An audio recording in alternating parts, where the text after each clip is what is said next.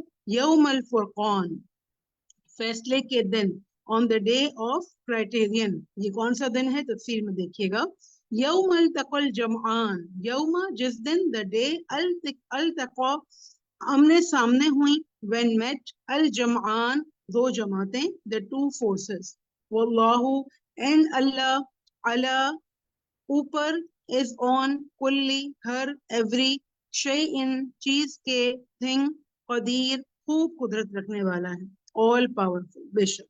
آئیے اس کو ایک اسٹریچ میں پڑھتے ہیں اور پھر ہم انشاءاللہ جب تفسیر سنیں گے تو بہت دھیان دیں گے کہ خمس کی تقسیم تو اللہ نے یہاں بتا دی ہے، مال غنیمت کے پانچواں حصہ کس کے لیے ہے، اور پھر جو مزید اس کے حصے ہیں وہ انشاءاللہ آپ تفسیر میں پڑھیں گے۔ اللہ اکبر لا الہ الا اللہ، واللہ اکبر وللہ الحمد۔ جی السلام علیکم ورحمۃ اللہ وبرکاتہ. آئیے اسٹارٹ کرتے ہیں. ماشاءاللہ آج ہمارا 10th پارہ ہے. جی گروپ 1 آپ ریڈی ہیں؟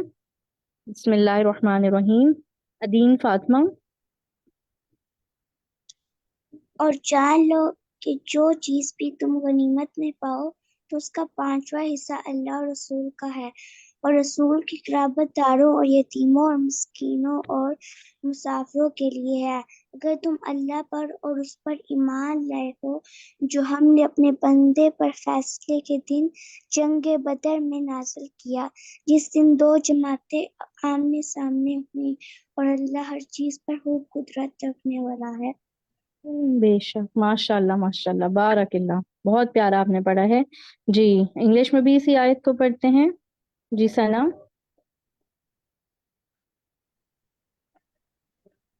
And know that anything you obtain of war booty, then indeed for Allah is 1/5 of it, and for the messenger and for his near relatives, and the orphans, the needy and the stranded traveller. If you have believed in Allah and in which we sent down to our servant on the day of criterion, i.e. decisive encounter, the day when the two armies met at Badr, and Allah over all things is competent. بارک اللہ. Keep it up. انشاءاللہ آئیے اب ہم ان آیات کی تفسیر سنتے ہیں.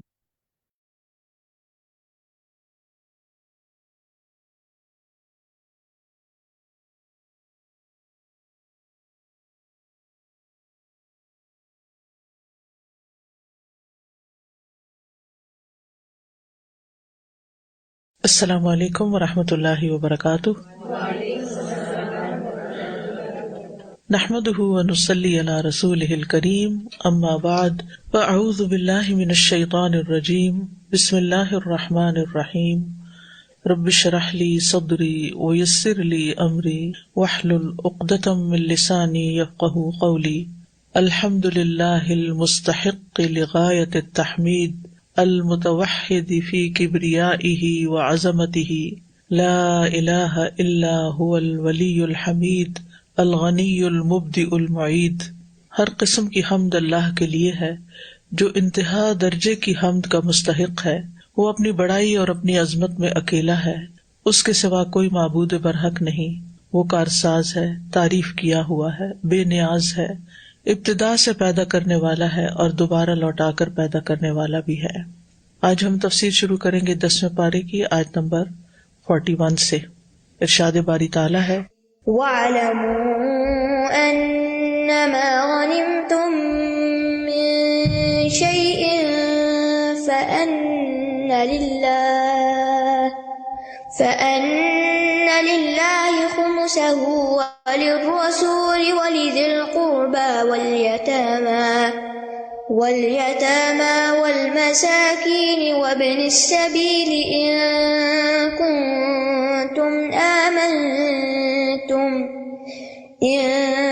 كنتم آمنتم بالله وما أنزلنا على عبدنا يوم الفرقان يوم التقى الجمعان والله على كل شيء قدير. اور جان لو کہ جو چیز بھی تم غنیمت میں پاؤ تو اس کا 5واں حصہ اللہ اور رسول کا ہے، اور رسول کے قرابت داروں اور یتیموں اور مسکینوں اور مسافروں کے لیے ہے، اگر تم اللہ پر اور اس چیز پر ایمان لائے ہو جو ہم نے اپنے بندے پر فیصلے کے دن یعنی جنگ بدر میں نازل کی، جس دن 2 جماعتیں آمنے سامنے ہوئیں، اور اللہ ہر چیز پر خوب قدرت رکھنے والا ہے. اس آیت میں اس سوال کا اب تفصیلی جواب دیا جا رہا ہے 40 آیات کے بعد جس سے سورت کی ابتدا ہوئی تھی کہ یسألونک عن الانفال. یہ آپ سے انفال یعنی غنائم کے بارے میں سوال کر رہے ہیں. وہاں صرف یہ بتایا گیا تھا کہ انفال اللہ اور اس کے رسول کی ملکیت میں ہے، اور یہاں اب ان انفال یعنی غنیمتوں کی تقسیم کا طریقہ کار بتایا جا رہا ہے کہ کس طرح تقسیم ہوگی.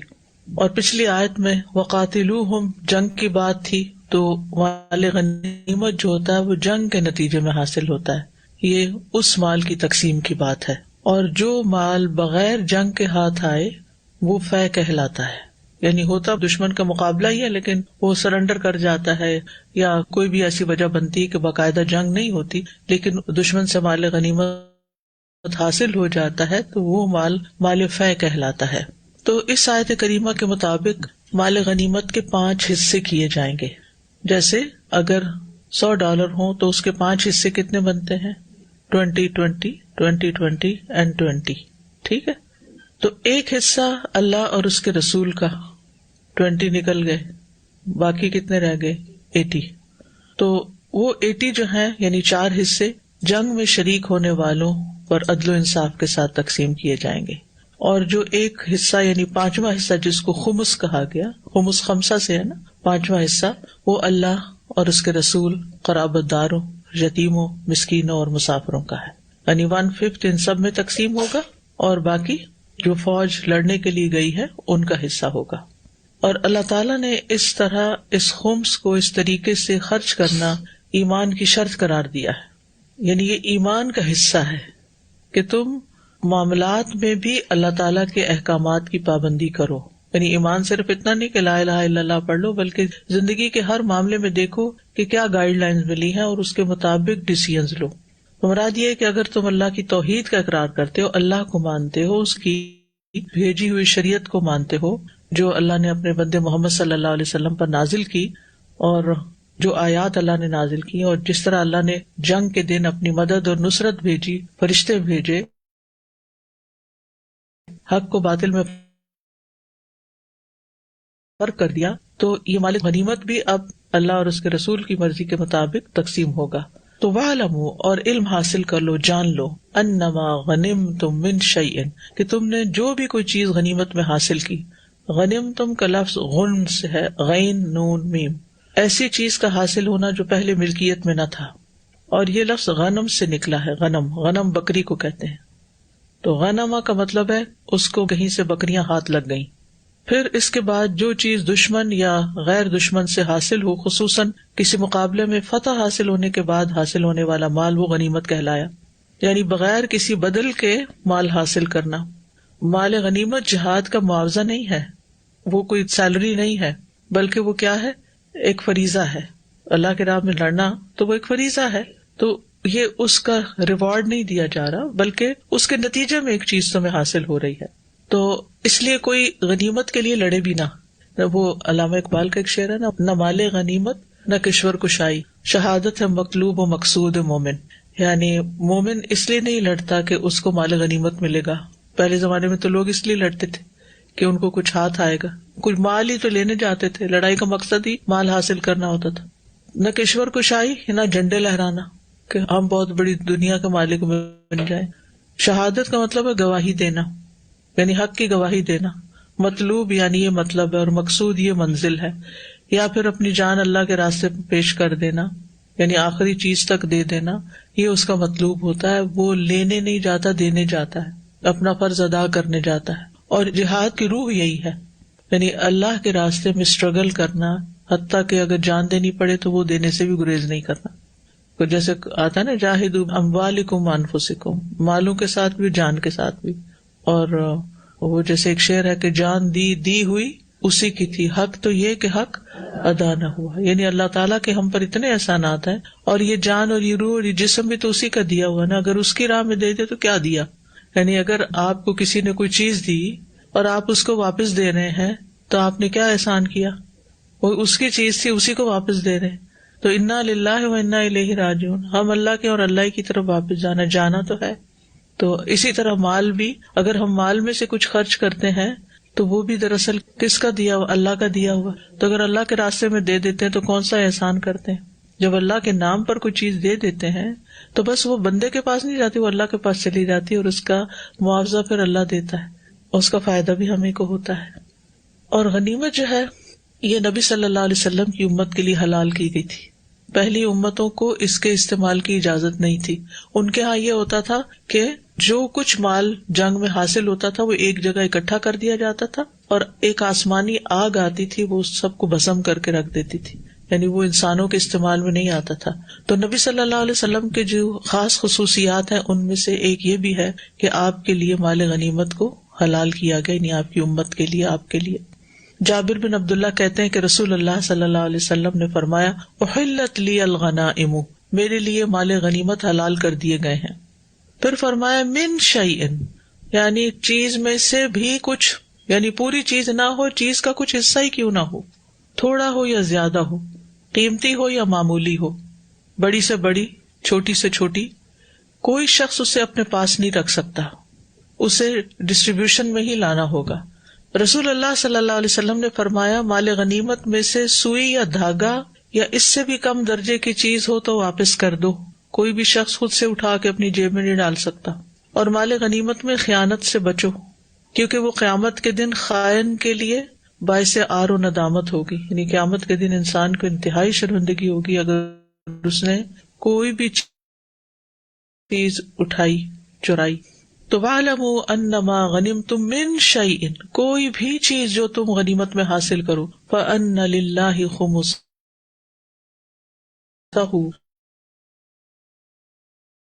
تو بے شک اللہ کے لیے اس کا 5واں حصہ ہے.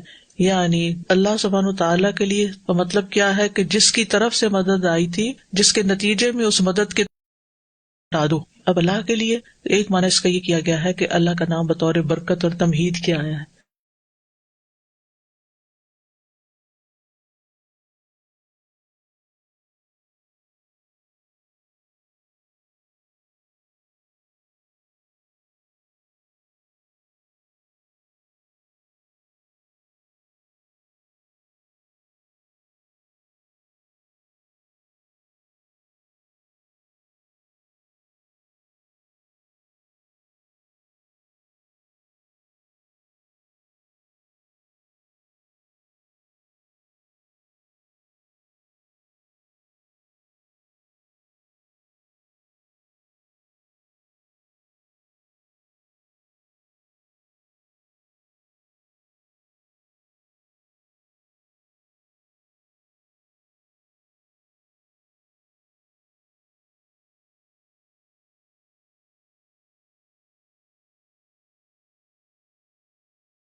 یہ احساس دلانے کے لیے کہ اللہ نے تمہیں دیا ہے، یہ سب مال اللہ ہی کا ہے.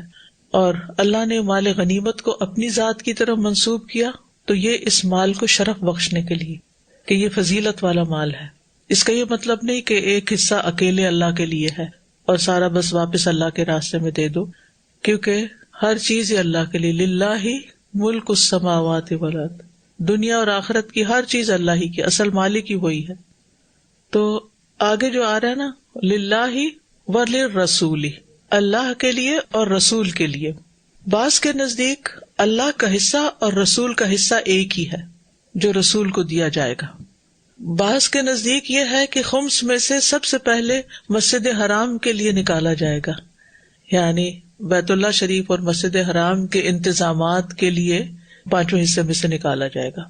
بعض کہتے ہیں کہ اللہ تعالیٰ کے لیے خمس سے مراد یہ ہے کہ اللہ تعالیٰ اس میں سے جو چاہے تصرف کرے، اور اللہ نے اس کو 5 اجزاء میں تقسیم کیا ہے. اور یہ مال غنیمت کا شکرانہ ادا کرنے کے لیے، یعنی اللہ کی طرف لوٹانے کا مطلب کیا ہے کہ پھر دوبارہ اسی کاز میں استعمال ہو جائے، جہاد کے کاز میں. پہلے تو 20 ہو گئے نا، تو 80 تو نکل گئے، وہ تو جو لڑنے کے لیے گئے تھے ان کو مل جائیں گے، وہ تو بھی بعد میں آئے گا کہ ان کو کیسے ملیں گے. لیکن یہ جو 20 ہے یہ 5واں حصہ ہے، اس کو پھر اسی طرح تقسیم کیا جائے گا، یعنی دوبارہ اس کے حصے ہوں گے. تو ایک حصہ اس میں سے جہاد میں، فی سبیل اللہ کاموں میں، یا مسجد حرام کے کاموں میں، یا اور کوئی اسی طرح کا کاز جو ہو، یعنی دین کی خدمت کے لیے کہہ لیں. وللرسول، رسول کے لیے جو تمہاری ہدایت کا ذریعہ ہے، جن کی وجہ سے یہ سب کچھ تمہیں مل رہا ہے. اور اس لیے بھی نسبت آپ کی طرف کی گئی کہ آپ ان اموال کو اللہ کے بتائے ہوئے طریقے کے مطابق تقسیم کرتے تھے. ٹھیک ہے. ابو ہریرہ رضی اللہ عنہ کہتے ہیں کہ رسول اللہ صلی اللہ علیہ وسلم نے فرمایا، میں تمہیں کوئی چیز نہیں دیتا اور نہ تم سے کوئی چیز روکتا ہوں، میں تو صرف تقسیم کرنے والا ہوں. مجھے جہاں جہاں حکم ہوتا ہے وہاں وہاں تقسیم کر دیتا ہوں. یعنی میں اپنی مرضی کے مطابق نہیں اسے رکھ لیتا یا دیتا، بلکہ جو اللہ تعالیٰ کا حکم ہوتا ہے اس کے مطابق. تو اس سے یہ پتہ چلتا ہے کہ یہ مال غنیمت کا 5واں حصہ جو تھا وہ رسول اللہ صلی اللہ علیہ وسلم کی ملکیت نہیں تھا، بلکہ آپ کو تقسیم کرنے کے لیے دیا گیا. تو 5ویں حصے کو پھر 5 حصوں میں تقسیم کیا گیا. پہلا اللہ اور رسول کے لیے، آپ اپنی اور اپنی بیویوں کی ضروریات کے بعد اس کو عام مسلمانوں کی مصلحت میں خرچ کرتے تھے. ٹھیک ہے. مثلا مجاہدین کے لیے اسلحہ اور سواریاں وغیرہ خریدنے میں آپ صلی اللہ علیہ وسلم نے فرمایا، میرا جو 5واں حصہ ہے وہ بھی مسلمانوں کی مصلحتوں پر ہی خرچ ہوتا ہے. یعنی آپ اپنی ذاتی ضروریات سے جو بچتا اس میں سے پھر وہ مصالح عامہ کے ویلفیئر کے کاموں میں استعمال ہو جاتا. رسول اللہ صلی اللہ علیہ وسلم نے فرمایا، میں ہر مومن کے لیے اس کی اپنی ذات سے بھی زیادہ قریب ہوں. میں ہر مومن کے لیے اس کی اپنی ذات سے بھی زیادہ اس کے قریب ہوں. یعنی ہم اپنے اتنے خیر خواہ نہیں جتنے اللہ کے رسول ہمارے خیر خواہ ہیں کہ ہمیں اتنی تعلیم دی، تربیت کی ہماری، یعنی مسلمانوں کی جو آپ پر ایمان لے آئے. النبی اولا بالمؤمنین من انفسہم، یہ قرآن پاک کی آیت ہے. النبی اولا بالمؤمنین من انفسہم وازواجہ امہاتہم، کہ نبی مومنوں کے لیے ان کی جانوں سے بھی زیادہ قریب ہے، ان کے یعنی اپنے آپ سے بھی زیادہ قریب، اور اس کی بیویاں ان کی مائیں ہیں. نبی صلی اللہ علیہ وسلم کی ازواج امت کی مائیں ہیں. ٹھیک ہے. تو آپ نے کیا فرمایا کہ میں ہر مومن کے لیے اس کے اپنی ذات سے بھی زیادہ قریب ہوں. جو شخص قرض یا چھوٹی اولاد چھوڑ کر جائے وہ میرے ذمہ ہے، اس کا میں خیال کروں گا، قرضہ میں چکاؤں گا اور اس کے بچوں کا وظیفہ میں لگاؤں گا. اور جو شخص مال چھوڑ کر جائے وہ اس کے وارثوں کا ہے، وہ ان کا اپنا ہے، یعنی رشتے داروں میں تقسیم ہوگا جو اللہ نے فیصلہ کیا. اور لائبلٹیز مجھ پہ، ذمہ داریاں مجھ پہ. ایسا خیر خواہ کون ہوگا کہ جو تمہارے مسئلے ہیں وہ مجھے دے دو اور جو تمہارے فائدے ہیں وہ تم رکھ لو. تو جو 1/5 تھا، اگر آپ گنے نا اس کو ذرا دیکھیں، اللہ اور رسول کا 1 حصہ، ذی القربہ 2، یتامہ 3، مساکین 4 اور ابن السبیل 5. دوبارہ بتاتی ہوں، وہ جو 20 تھا اس میں سے ایک 20 خمس کہلایا. وہ خمس پھر 5 حصوں میں، تو اب کتنا بچ گیا؟ 4. ٹھیک ہے. اب یہ 4 جو ہے یہ کس کے لیے ہے؟ جو پہلا 4 ہے وہ اللہ اور رسول کے لیے. اور اس میں سے آپ کیا کرتے تھے؟ اس کو کیسے استعمال کرتے تھے؟ اپنی ذات ازواج کے اوپر خرچ کرنے کے علاوہ جہاد میں اسلحہ اور باقی سواریوں وغیرہ کے لیے، اور یا پھر ویلفیئر کے لیے، مرنے والے کا قرضہ اتارنے کے لیے، اس کے بچوں کا خیال کرنے کے لیے، بیوی کا خیال کرنے کے لیے. واضح ہوگی نا ساری بات؟ الحمدللہ. اس سے آپ اندازہ لگائیں کہ اسلام کتنا انصاف والا دین ہے نا. یعنی کہ مال غنیمت حاصل ہوا، پوری سوسائٹی کو فائدہ پہنچایا جا رہا ہے، سب تک خیر جا رہی ہے. صرف ان کو فائدہ نہیں جو لڑنے کے لیے گئے. دور جاہلیت میں کیا ہوتا تھا؟ جو لڑنے کے لیے جاتے تھے، جس کو جو لوٹ حاصل ہوتی آپا داپی وہ اپنے لیے رکھ لیتا تھا، کوئی اس کی تقسیم کا نظام ہی نہیں تھا. تو اسلام نے آ کے ان سب چیزوں کو آرگنائز کیا کہ کس کے لیے کتنا ہو. اچھا، پھر اب یہ ہے کہ نبی صلی اللہ علیہ وسلم کی زندگی میں تو یہ آپ کے لیے تھا، وفات کے بعد کس کے لیے؟ تو بعض علماء کہتے ہیں کہ اس کا حصہ اہل بیت کو دیا جائے گا. ٹھیک ہے. اور نبی صلی اللہ علیہ وسلم کی وفات کے بعد آپ کے حصے کو حضرت عباس جو آپ کے چچا تھے اور حضرت علی جو چچا کے بیٹے تھے ان کے سپرد کر دیا جاتا تھا کہ وہ اب کیسے آگے چاہیں تقسیم کریں. اور بعض کہتے ہیں وہ حصہ مسلمانوں کی مصلحتوں اور ان کی ضروریات میں خرچ کیا جائے گا، اور اس کام میں جس سے اسلام کو تقویت ملتی ہوگی. ابراہیم نخعی کہتے ہیں کہ ابو بکر اور عمر رضی اللہ عنہما نبی صلی اللہ علیہ وسلم کا مال غنیمت کا حصہ جہاد میں تیار کیے جانے والے گھوڑوں اور ہتھیاروں کے حصول میں خرچ کرتے تھے، یعنی بیت المال میں چلا گیا سمجھیں. ٹھیک ہے. ولی ذی القربہ، اور رشتہ داروں کے لیے. کس کے رشتہ دار؟ نبی صلی اللہ علیہ وسلم کے رشتہ داروں کے لیے. اور راجح قول کے مطابق نبی صلی اللہ علیہ وسلم کے رشتہ دار بنو ہاشم اور بنو مطلب ہے.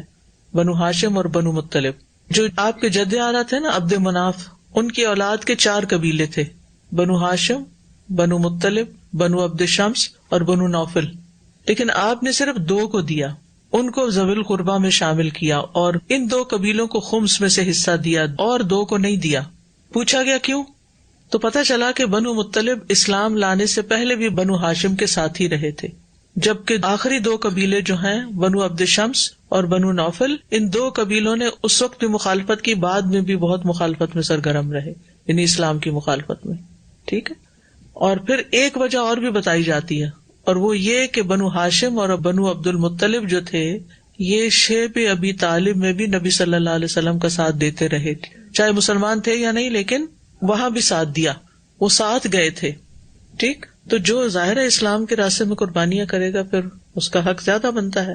یعنی بنو عبد المطلب نے زمانہ جاہلیت اور ابتدائے اسلام میں بنو ہاشم کا ساتھ دیا. بنو ہاشم سے تھے نا نبی صلی اللہ علیہ وسلم، اور آپ کے ساتھ ہمدردی کا اظہار کیا اور آپ کے ساتھ شیب ابی طالب میں داخل ہو گئے تھے. ان میں سے جو مسلمان تھے وہ تو اللہ اور رسول کی اطاعت کے لیے شیب ابی طالب میں داخل ہوئے تھے. شیب ابی طالب کا تو واقعہ پتہ نا سیرہ میں. اور جو کافر تھے وہ خاندانی حمیت کی وجہ سے ساتھ گئے تھے، اور رسول اللہ صلی اللہ علیہ وسلم کے چچا ابو طالب جو تھے ان کے کہنے پہ گئے تھے، ان کی اطاعت میں، کیونکہ وہ ہر معاملے ہر موڑ پر نبی صلی اللہ علیہ وسلم کا ساتھ دیتے تھے. اگرچہ وہ مسلم نہیں تھے لیکن وہ ساتھ دیتے تھے، تو انہوں نے باقی خاندان والوں کو بھی کہا کہ تم بھی ساتھ چلو. واضح. ٹھیک ہے. اور یہ جو دو قبیلے تھے بنو عبد شمس اور بنو نوفل، خونی اعتبار سے تو یہ آپ کے اہل بیت بنتے تھے، لیکن چونکہ انہوں نے نبی صلی اللہ علیہ وسلم کے ساتھ جنگ کی، مخالفت کی، اور قریش کے قبائل کو رسول اللہ صلی اللہ علیہ وسلم کے خلاف جنگ کرنے کے لیے جمع کیا. ٹھیک ہے. تو اس لیے ان کا حصہ نہیں. تو ذی القربہ میں بنو ہاشم اور بنو عبد المطلب کے مالدار، محتاج، مرد اور عورتیں سبھی شامل ہیں، سب کو ملا حصہ. یہ یاد رکھیے کہ مال غنیمت غریبوں کے لیے نہیں ہوتا جیسے زکوٰۃ اور صدقات وغیرہ ہوتے ہیں، سبھی کے لیے ہوتا ہے جو اس کیٹیگری میں فال کرتے ہیں. واضح. یعنی مال غنیمت عام صدقات سے مختلف ہے. پھر ہے والیتامى والمساکین وابن السبیل. یتیم کون ہے؟ بن باپ کے نابالغ بچے. نابالغ جوان ہونے پر یتیمی نہیں رہتی، تو اللہ تعالیٰ نے ان پر رحمت کی بنا پر ان کے لیے خمس کا 5واں حصہ مقرر کیا، کیونکہ وہ اپنے معاملات کی خود دیکھ بھال نہیں کر سکتے، اپنے لیے کما نہیں سکتے، اپنے خرچ اٹھا نہیں سکتے، اور وہ کسی ایسی ہستی سے بھی محروم ہے جو ان کی ٹیک کیئر کرے، کوئی ان کا کفیل نہیں. پھر مساکین جو حاجت مند ہے، چھوٹے بڑے، مرد عورت، محتاج اور تنگ دست، یعنی جو لوگ اپنی آمدنی سے اپنے بنیادی ضرورت کے خرچے پورے نہ کر سکیں، وہ مساکین ہوتے ہیں. یعنی مثلاً ایک شخص کماتا ہے، سیلری ہے اس کے پاس، لیکن وہ تو اس کے کھانے پہ بھی پوری نہیں ہو رہی. یہ مسئلہ آج کل بہت ہو رہا ہے. اس پہ میرے پاس بہت سوال آتے ہیں. رشتہ دار ہیں، بھائی کے بچے ہیں، بھائی کی جاب ہے، لیکن اس جاب میں نہ گھر کا رینٹ پورا ہو رہا ہے، نہ ہی کھانے کا، نہ بچوں کی فیس، نہ دودھ. بیسک ہیومن نیڈز جو ہیں جس کی پوری نہ ہو، چاہے اس کی سیلری ہو، چاہے اس کے پاس گھر بھی ہو. مثلا گھر ہے لیکن کھانے پینے کو پورا نہیں پڑتا کیونکہ بچے زیادہ ہیں یا کوئی بھی وجہ، تو ایسے لوگوں کو پھر زکوٰۃ بھی دی جا سکتی، اور یہ خمس تو ان کا حصہ بنتا تھا. فقیر وہ ہوتا ہے جس کے پاس ککھ بھی نہ ہو، کچھ بھی نہیں ہے اس کے پاس. نہیں، وہ فقیر نہیں، وہ بیگرز ہوتے ہیں، وہ فقیر نہیں کہلاتے. وہ ہماری اردو میں فقیر ہیں، ہم انہیں کہتے فقیر، حالانکہ وہ بیگر ہیں. مساکین سفید پوش ہیں.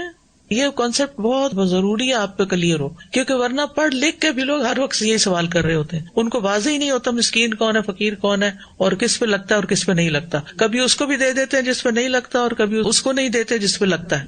وہ بہت مین میخ میں چلے جاتے ہیں. فقر سے فقیر ہے. فقر کہتے ہیں یہ مورے کو، یعنی ریڑھ کی ہڈی کے مورے ہیں نا، ان میں سے ہر ایک کو فقرہ کہتے ہیں. فقر یعنی کمر توڑ مہنگائی جس کو بولتے ہیں نا، کمر ٹوٹ گئی، یعنی اس بندے کے پاس کچھ بھی نہیں ہے، اس کی تو کمر ٹوٹ گئی ہے. تو جس کے پاس کچھ نہیں ہے نا وہ فقیر ہے، اور جس کے پاس ہے لیکن پورا نہیں پڑتا، ضروریات نہیں پوری ہوتی، سفید پوش کہہ لیں، کچھ بھی کہہ لیں.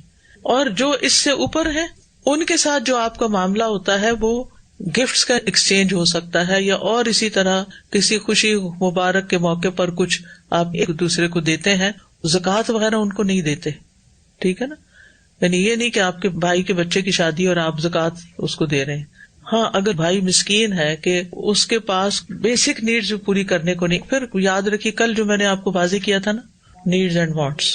نیڈز کو آئیڈینٹیفائی کریں. نیڈ میں کیا کیا آتا ہے؟ کھانا پینا نیڈ ہے، چھت نیڈ ہے، گھر کا ہونا ایک نیڈ ہے، پھر اسی طرح لباس نیڈ ہے، ایجوکیشن نیڈ ہے، بیمار ہو گئے ہیں، علاج معالجے پہ خرچ، ہر ملک میں ویلفیئر سسٹم نہیں ہے کہ کینیڈا کی طرح آپ کو فری علاج ملے، یہاں بھی سب کو فری ہر چیز نہیں ہوتی، یعنی یہاں بھی ایسی بیماری مبتلا ہو جاتے ہیں جس کو ہیپ کور نہیں کرتی، تو ایسی صورت میں کئی آپ کے پاس پوسٹ آ جاتی ہیں، فلاں شخص کا یہ مسئلہ آ گیا ہے، یا بعض اوقات آپ دیکھیں یہاں پر فیونرل کے چارجز کتنے زیادہ ہو جاتے ہیں کہ ہینڈ ٹو ماؤتھ لوگوں کے لیے اپنا مردہ دفنانا مشکل ہے، تو ایسی صورت میں پھر آپ زکوٰۃ وغیرہ دے سکتے ہیں، لیکن چھان پٹک کے بیسک نیڈز ہیں یا وانٹس ہیں.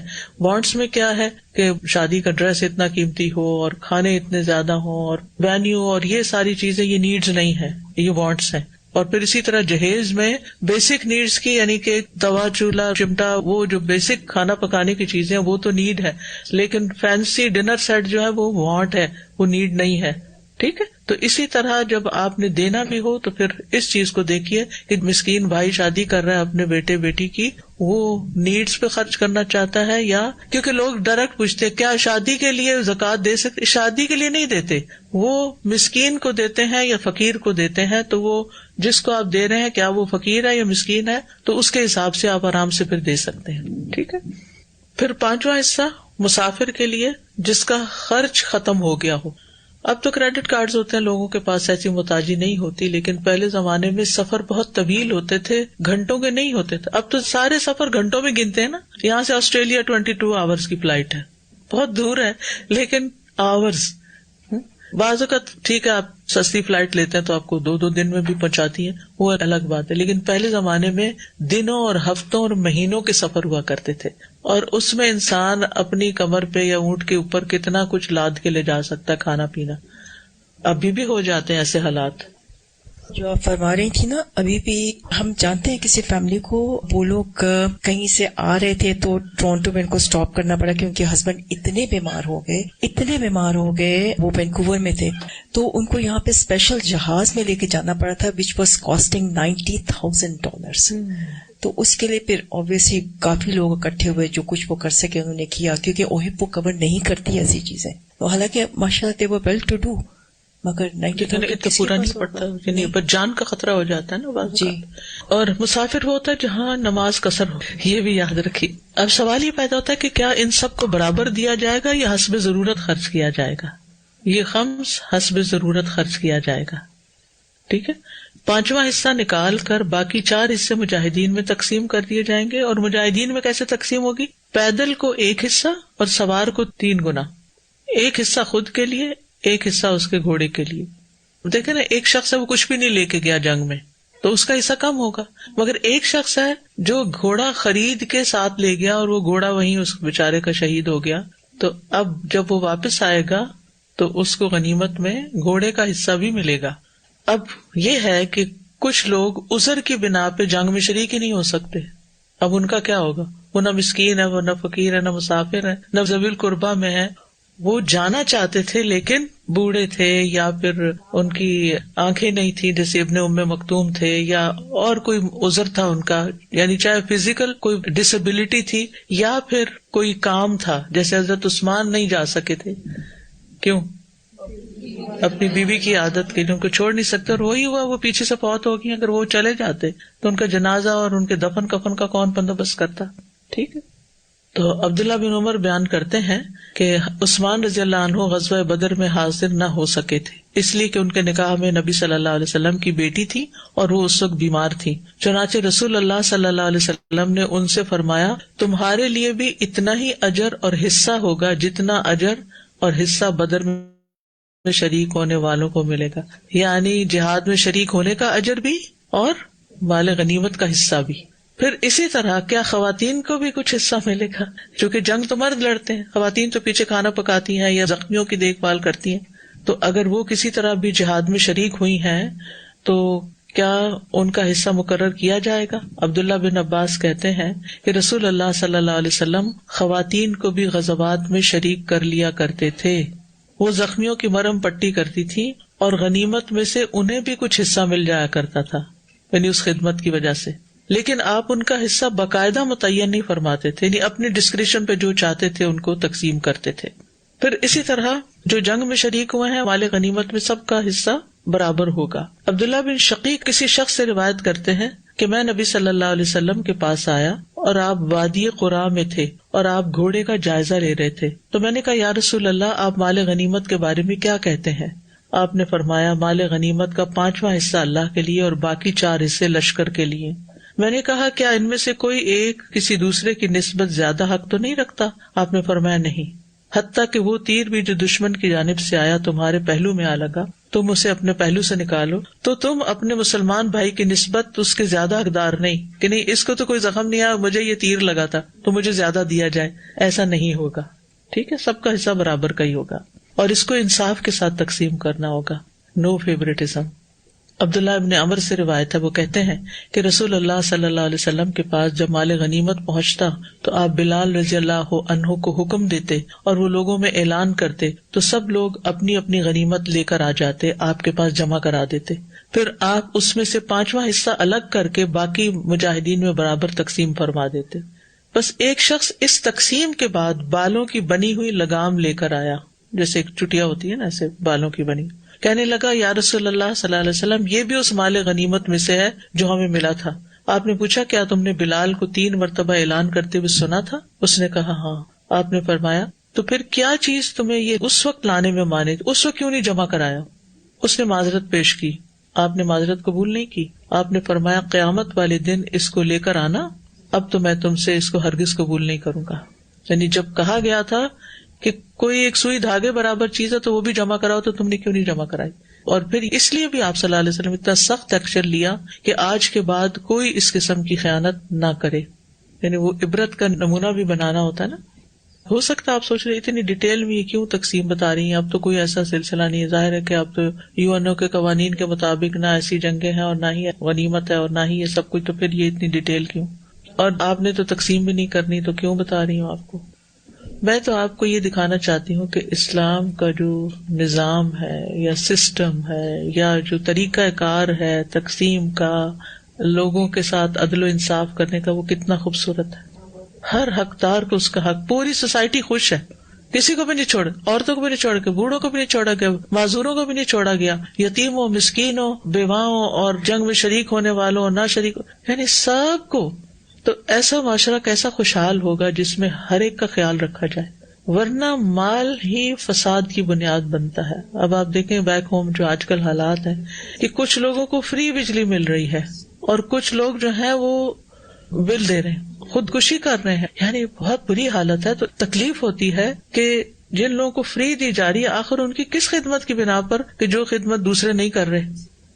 تو معاشرے کے اندر پھر اس گروہ کے خلاف نفرت پیدا ہو جاتی ہے جو اس طرح کے ایڈوانٹیج لے رہا ہوتا ہے. تو اب بجلی ایک بیسک نیڈ ہے نا، ایک بیسک ضرورت ہے. گرمی بھی شدید ہے، پنکھا بھی چلے گا، کہیں AC بھی چلے گا، کہیں لائٹ بھی جلے گی، بچوں کے امتحان ہے، راتوں کو جا کے پڑھنا، یعنی ضرورت ہے نا، بیسک نیڈ ہے. تو اگر وہ اتنی زیادہ مہنگی ہو جائے تو پھر لوگوں کا حال کیا ہوگا؟ تو پھر سوسائٹی میں انریسٹ پیدا ہو جاتا ہے کہ یہ کیوں اتنا پریویلیجڈ ہے اور ہم کیوں نہیں ہے، ہمیں کیوں نہیں دیا جا رہا، انہی کو کیوں مل رہا ہے. تو جہاں بھی عدل و انصاف ہوتا ہے وہاں خوشحالی آتی ہے. اگر کوئی کفر پر بھی ہو تو عدل و انصاف کے ساتھ نظام چل جائے گا، خوشحالی ہوگی. لیکن اگر کوئی اپنی زبان سے لا الہ الا اللہ بھی پڑھ رہا ہے اور ظلم کر رہا ہے تو وہاں پر پوچھ ہوگی، دنیا میں بھی اور آخرت میں بھی. ان کنتم آمنتم باللہ، اس سارے کا تعلق ایمان کے ساتھ جوڑ دیا گیا. اگر تم اللہ پر ایمان رکھتے ہو، یعنی اس حکم کی پابندی کرو غنائم کی تقسیم کے بارے میں، اگر تم ایمان رکھتے ہو. امام بخاری نے اپنی کتاب صحیح بخاری میں کتاب الایمان میں ایک باب یہ قائم کیا ہے، اس کا عنوان یا ٹائٹل ہے باب ادا الخمس من الایمان. غنیمت سے 5واں حصہ ادا کرنا بھی ایمان میں سے ہے، یعنی ایمان کا حصہ ہے. یعنی غنیمت کی صحیح تقسیم بھی ایمان کا حصہ ہے. نبی صلی اللہ علیہ وسلم نے فرمایا کیا تم جانتے ہو صرف ایک اکیلے اللہ پر ایمان لانے کا مطلب کیا ہے؟ لوگوں نے کہا اللہ اور اس کا رسول ہی زیادہ جانتے ہیں. آپ نے فرمایا اس بات کی گواہی دینا کہ اللہ کے سوا کوئی معبود نہیں، اور یہ کہ محمد صلی اللہ علیہ وسلم اللہ کے رسول ہیں، اور نماز قائم کرنا اور زکوٰۃ ادا کرنا اور رمضان کے روزے رکھنا، اور یہ کہ مال غنیمت میں سے جو ملے اس کا 5واں حصہ بیت المال کو دے دینا، کیونکہ پھر وہ اب بیت المال میں جمع ہوگا تو وہاں سے پھر سب حصہ داروں کو حصہ مل جائے گا. ٹھیک. وما انزلنا علی عبدنا یوم الفرقان یوم التقى الجمعان، اور جو ہم نے نازل کیا اپنے بندے پر، بندہ کون سا ہے؟ رسول اللہ صلی اللہ علیہ وسلم، یوم الفرقان، فرقان کے دن، فرقان کا دن کون سا تھا؟ بدر کے دن، یوم التقى الجمعان، جس دن دو جماعتیں آمنے سامنے ہوئیں، جمعان جمع ان کی تسنیہ ہے، ٹھیک ہے، یعنی مسلمان اور کافر۔ تو یوم بدر کو یوم الفرقان کیوں کہا گیا؟ کیونکہ یہ اس لحاظ سے یوم الفرقان تھا کہ اس مارکے نے فیصلہ کر دیا تھا کہ حق کس فریق کے ساتھ ہے، حق پر کون ہے، کیونکہ انہوں نے خود ہی دعا کی تھی نا، اور باطل پر کون ہے۔ اور یہ 17 رمضان 2 ہجری کا واقعہ ہے، جمعہ کا دن تھا جب یہ بیٹل شروع ہوئی تھی۔ واللہ علی کل شیء قدیر، اور اللہ ہر چیز پر قادر ہے، یعنی بدر کے دن اللہ کی قدرت کا اظہار ہوا تھا کہ جو اللہ کے مقابلے میں آتا ہے تو اللہ تعالیٰ ہی اس پر غالب آتا ہے، کوئی اللہ کو عاجز نہیں کر سکتا۔ اور یہ اس کی قدرت کے ساتھ ہی ہوا کہ اس نے بدر کے دن مسلمانوں کی مدد کی، اس کے باوجود کہ ان کی تعداد بہت کم تھی۔ تو اس آیت سے جو بات پتہ چلتی ہے، جو چیز ہم نے سیکھی، وہ ہے مال غنیمت کو تقسیم کرنے کا وہ طریقہ جس کو اللہ تعالیٰ پسند کرتا ہے، اور یہ کہ مال غنیمت کی تقسیم ایمان کا حصہ ہے، ٹھیک ہے۔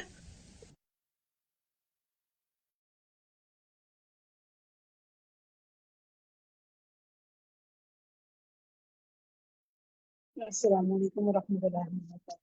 جی پیارے ساتھیوں، دیکھا آپ نے کہ کتنے مزے سے مال غنیمت کی تقسیم استاد جی نے الحمدللہ ہمیں سمجھائی۔ چلیے پہلے مجھے یہ بتائیے کہ اس پوری تفسیر سے آپ نے اپنے لیے کیا سیکھا، کون سی بات آپ کے دل پر لگی، پریکٹیکل لائف سے کیا ریلیٹڈ تھا، جب تک میں آپ کے ساتھ اسکرین میں شیئر کرتی ہوں۔ بسم اللہ الرحمن الرحیم۔ جی نصرت ناز، اپنے آپ کو انمیوٹ کیجیے۔ جی باجی یہ پتا چلا کہ ہمارا معاشرہ یعنی اسلام کا جو معاشرہ ہے وہ عدل و انصاف پر مبنی ہے، کسی کے بھی حق میں کوئی کمی نہیں کی گئی نا، ہر ایک کو اس کے حق کے مطابق دیا گیا ہے۔ اچھا حق تھا یہ جو 5ویں حصے کی تقسیم بتائی گئی، اس میں دیکھیں نا یہ جو ذی القربہ، مسکین، یہ سب کو ملا ہے، ان کا حق تھا، یہ تو جنگ پہ نہیں گئے تھے۔ باجی جنگ میں نہیں گئے تھے، لیکن جیسے مسافر ہیں، یتیم ہیں، مطلب ان کی بھی مدد کی گئی، معاشرے میں ان کا بھی ایک مقام ہے یعنی اسلامی معاشرے میں نا، تو بالکل اس لیے ان کو نا اہمیت دی گئی ہے، اس میں اللہ تعالیٰ کے حق میں سے دیا گیا۔ اور دیکھیں اس میں جو ہے نا یہ اب ہم اس وقت ہم اپنے معاشرے کی جو عمومی صورتحال دیکھتے ہیں تو وہ کیا دیکھتے ہیں کہ ایک طبقہ ہے جو اپنی بہت زیادہ مال کو لے کر اپنے مزوں میں بہت مصروف ہے، اپنی ضرورتیں پوری کرنا، اپنی جو ہے نیڈس پوری کرنا، وانٹس پوری کرنا، اپنے مزے کرنا، ٹریولنگ، یہ خواہشات وہ خواہشات، ہر طرح کی چیزیں۔ اور ایک طبقہ جو ہے وہ بالکل ہی ڈاؤن ہو رہا ہے، اس کے پاس جو ہے بیسک نیڈس بھی نہیں ہیں۔ تو ایسا نہیں تھا اس معاشرے میں، بلکہ اللہ تعالیٰ نے کیا فرمایا ہے کہ مال غنیمت میں سے سب کو دیا گیا ہے حصہ، یعنی جب بھی ہمیں خوشی ملے تو ہم کیا کریں، ہمیں اپنی خوشی پہ کیا کرنا چاہیے۔ جی عائشہ مرزا۔ جی باجی سب سے پہلے تو یہی اتنا پیارا سبق ملا ہمیں کہ ہمیں سب کو شیئر کرنا ہے، ہمیں اپنا مال چاہے وہ تھوڑا ہے اور چاہے وہ زیادہ ہے، ہم یہ مل بانٹ کے اگر کھائیں گے اور اس کا استعمال کریں گے اور سب حقداروں کے حقوق دیں گے، چاہے ہم مناسب دیں، لیکن پورے انصاف، جو ہمیں انصاف کا لیسن ملا ہے، اس میں سے اتنا حسین لیسن ملا کہ ہم انصاف کے ساتھ سب کا خیال رکھیں گے تو ہم سبھی خوش رہیں گے، ہمارے میں خوشحالی آئے گی۔ بارک اللہ فیک۔ اور آپ دیکھیں کہ جب ہم نے سورۃ النساء میں تفسیر سنی تھی، اور آپ کو یاد ہے نا کہ سورۃ النساء وہ پہلی سورت تھی جس میں ہم نے الحمدللہ ہماری پیاری استاذہ جی کو سننا شروع کیا تھا، تو وہاں پر بھی ایک اخلاقی حصے کی بات کی گئی تھی کہ جب مال تقسیم ہو رہا ہو اور وہ لوگ آئیں کہ جن کا مال میں حصہ نہیں ہے تو ان کو بھی کچھ نہ کچھ دے کر رخصت کرو۔ تو اسلام کتنا زیادہ ہمیں ہمارے دلوں میں وسعت پیدا کرتا ہے، ایک مومن کے دل جو ہوتا ہے اس کا بڑا ہوتا ہے، وسیع ہوتا ہے، دینے والا ہوتا ہے، وہ چیزوں کو یہ نہیں سوچتا میری چیز میرا مال اور بس میں ہی اس کو استعمال کروں، وہ اپنی آنکھیں کھلی رکھتا ہے کہ کہاں کہاں اس سے کس کو خوشی پہنچائی جا سکتی ہے۔ تو انشاءاللہ ہم نے کیا کرنا ہے، خوش کرنے والا بننا ہے۔ چلیے اور بھی آپ کے ساتھ باتیں ہوتی رہیں گی، ساتھ ساتھ ہم اپنی آیات کو بھی دیکھتے ہیں۔ پہلی چیز ہم یہ دیکھتے ہیں کہ مال غنیمت اور مال